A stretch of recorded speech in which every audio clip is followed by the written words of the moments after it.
ഇന്നവർക്ക് മതപരമായ ദഅവത്ത് പറയുന്നത് പേടിയാണ്. ഇന്നവർക്ക് കൊക്കക്കോളയുടെ വിലയിടിവും മണ്ണിന്റെ വിലയും പറയുന്നതിലപ്പുറം മതപരമായ ഒരു അജണ്ട പറയാൻ അവർക്ക് താല്പര്യമില്ല.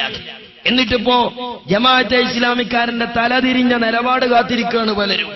ജമാഅത്തെ ഇസ്ലാമിയുടെ രാഷ്ട്രീയ നിലപാട് സാക്ഷാൽ ജമാഅത്തെ ഇസ്ലാമിയുടെ പുസ്തകങ്ങളിലുണ്ട്.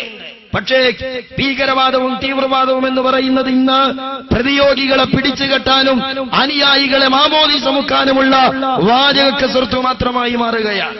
താടി വച്ചതിന്റെ പേരിൽ, തൊപ്പി വച്ചതിന്റെ പേരിൽ, തങ്ങൾക്കെതിരെ നീങ്ങിയതിന്റെ പേരിൽ പലരെയും പിടിച്ചു വർഗീയവാദികളാക്കുന്ന തിട്ടൂരം. അങ്ങനെ വൈകുന്നേരം വരെ പല ആളുകൾക്കെതിരെയും ഭീകരവാദത്തിന്റെ ക്രൂരം പൊഴിച്ചു വിട്ട ആളുകൾ. ഈ സമുദായത്തിന്റെ അകത്തളങ്ങളിൽ എന്തൊക്കെ വർഗീയ ധ്രുവീകരണങ്ങൾ ഉണ്ടായിട്ടുണ്ടോ ആ വർഗീയ ധ്രുവീകരണങ്ങളുടെ മുഴുവനും പേറ്റുനോവ് അനുഭവിച്ച ഇന്ത്യൻ ജമാഅത്തെ ഇസ്ലാമി, ആ ജമാഅത്തെ ഇസ്ലാമിയുടെ ഓഫീസിൽ അർദ്ധരാത്രി തലയിൽ മുണ്ടിട്ട് ലജ്ജയില്ലാതെ കാത്തുകെട്ടിക്കിടന്ന ദേശീയ പ്രസ്ഥാനങ്ങൾ ഈ സമൂഹത്തോട് മറുപടി പറയേണ്ടതുണ്ട്. പ്രിയപ്പെട്ടവരെ, ഞാൻ പറയുന്നത് എന്നിട്ട് ജമാഅത്തെ ഇസ്ലാമിയുടെ നയനിലപാടുകൾ ഞാൻ സാന്ദർഭികമായി സൂചിപ്പിക്കുകയാണ്. ഏത് കാലത്താണ് ജമാഅത്തെ ഇസ്ലാമി മാന്യമായൊരു രാഷ്ട്രീയ നിലപാടെടുത്തിട്ടുള്ളത്? അന്തസ്സുള്ളൊരു രാഷ്ട്രീയ നിലപാട് ഏത് കാലത്താണ് ജമാഅത്തെ ഇസ്ലാമി എടുത്തിട്ടുള്ളത്? ആദ്യം ഇനിൽ ഹുക്കുമു ഇല്ലാ ലില്ലാഹ്, ഇന്ത്യ രാജ്യത്തെ ദൈവിക ഭരണ സംസ്ഥാപനമെന്ന് സന്ദേശം പറഞ്ഞ ജമാഅത്തെ ഇസ്ലാമി. എന്നാൽ അതിനുശേഷം മൂല്യം നോക്കിയവർ, അതിനുശേഷം രാജ്യപ്രശ്നങ്ങൾ നോക്കിയവർ. ഇപ്പോൾ സ്ഥാനാർത്ഥികൾക്ക് പിന്തുണ കൊടുക്കുന്നിടത്ത് ജമാഅത്തുകാരൻ നോക്കുന്നത് ഈ KAP സുന്നികളിൽ ആര് ഇടപെടുന്നില്ല എന്നതാണ്. പൊന്നാനി ലോക്സഭാ മണ്ഡലത്തിൽ ജമാഅത്തെ ഇസ്ലാമിക്കാരന്റെ പിന്തുണ പതിച്ചു കൊടുത്തപ്പോ ജമാഅത്തെ ഇസ്ലാമിക്കാരൻ പറഞ്ഞു, പൊന്നാനിയിൽ ഞങ്ങളുടെ പിന്തുണ UDF-നും മുസ്ലിം ലീഗിനുമാണെന്നാണ്. അപ്പൊ പത്രക്കാരുടെ സംശയത്തിന് അവർ പറഞ്ഞു, കാരണം എന്താണ്? അവിടെ ഇടതുപക്ഷ ജനാധിപത്യ മുന്നണി സുന്നികൾക്കിടയിലുള്ള ഗ്രൂപ്പ് തർക്കത്തിൽ ഇടപെട്ടു എന്നതാണ്. ഓക്കെ, സുന്നികൾക്കിടയിലുള്ള ഗ്രൂപ്പ് തർക്കത്തിൽ ഇടപെട്ടതിന്റെ പേരിലാണ് ഇടതുപക്ഷത്തിന് പിന്തുണ കൊടുക്കാതെ ജമാഅത്തെ ഇസ്ലാമി ലീഗിനെ പിന്തുണച്ചതെങ്കിൽ ആരാണ് ലീഗ്?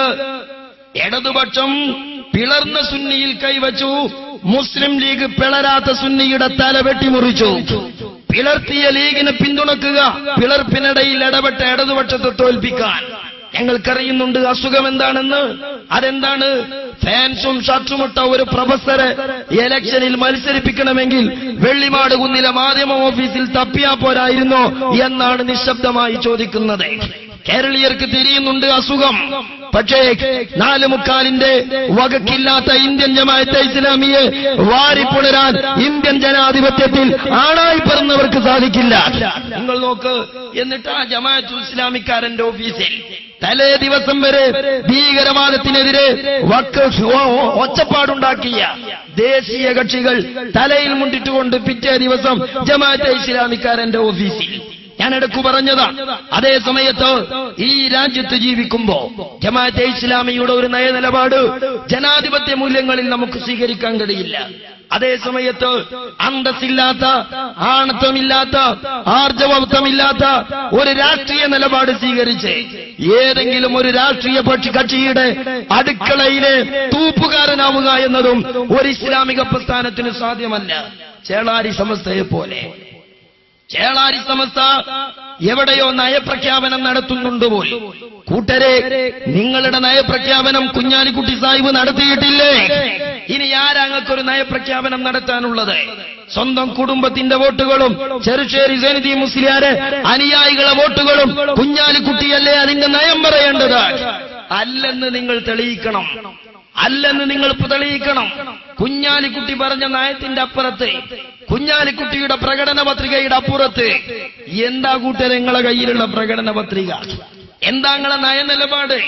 സത്യത്തിൽ കാന്തപുരം ഉസ്താദിന്റെ കൂടെ പത്രക്കാരൊക്കെ ഇവിടുന്ന് പറയാണ്, ഇദ്ദേഹം പത്രക്കാരെ മുമ്പിൽ വല്ലാതെ തരികിട കളിക്കും, പത്രസമ്മേളനം നടത്തും, പത്രക്കാരടിയിൽ ശ്രദ്ധ പിടിച്ചു പറ്റാൻ വലിയ കേമനാണ് എന്ന അർത്ഥത്തിലാണ്.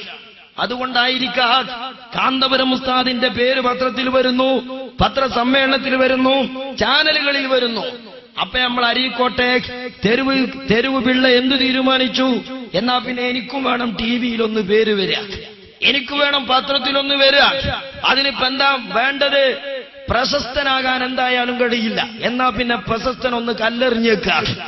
അങ്ങനെ ചരമകോളത്തിൽ മാത്രം വരേണ്ട, അച്ചടി മഷിയിൽ പേര് വരേണ്ട ഒരു സാധു.